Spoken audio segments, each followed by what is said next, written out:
महाराष्ट्र शासनाने जनतेची कामे करण्यासाठी छत्रपती शिवाजी महाराज राजस्व समाधान शिबिराचे आयोजन आज दिनांक 7 मार्च ते 22 मे पर्यंत घेतल्या। या शिबिराचा लाभ घ्यावा असे आवाहन जिल्हाधिकारी विकास मीना यांनी यवतमाळ जिल्ह्यातील गावोगावी करणार। सर्वांना नमस्कार, मी विकास मीना, जिल्हाधिकारी यवतमाळ। आपण महसूल विभाग अंतर्गत छत्रपती शिवाजी महाराज अभियान राबवत आहे। त्यामध्ये आपले प्रत्येक मंडल मध्ये 7 मार्च पासून आपण प्रत्येक ठिकाणी आपण समाधान शिबिर आयोजित करणार आहे। यामध्ये आपण महसूल डिपार्टमेंट मार्फत सिंगल विंडो क्लिअरन्स अंतर्गत आपण विविध दाखले इश्यू करणार आहे। त्यासोबत 7/12ची दुरुस्तीच्या मोहीम पण आपण हाती घेणार आहे।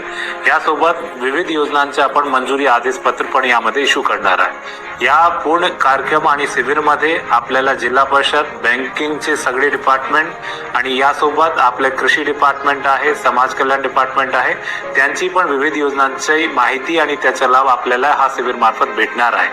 माझ्या सगळ्यांना आव्हान राहणार आहे, आपण हा शिबिरामध्ये नक्कीच भेट द्यावा।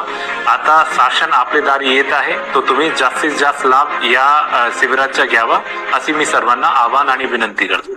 जिल्हा प्रतिनिधी विजय बारस्कर, नॅशनल एकता रिपब्लिकन न्यूज, मुख्य संपादक लक्ष्मण